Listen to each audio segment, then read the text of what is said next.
Mezgillerden beri ауа райы күрт өзгеріп жатыр. Қыстай қатты суық болса, жазда қатты ыстық болды. Биыл шілденің ыстығы келмей жатып, біздің осы Қазақстанда бүткіл әлемде қатты ыстық басталып жатыр. Әсіресе осы мезгілдерде ыстықтың 40 градус, 45 градусқа дейін, кей жерде де 50-ден асып кеткен температуралар көрсетіп жатыр.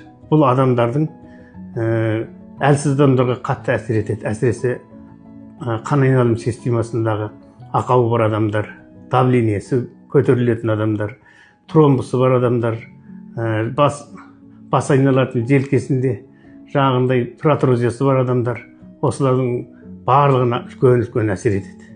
Сондықтан бұл жаз мезгілінде сіздер мүмкіндіктің барынша жаңа калориясы өте жоғары тамақ тұтынбаңыздар. Салқын, өте салқын сусындар ішпей, жай жылы су ішіп, өздеріңіз көп далада жүрмей қорғану керек.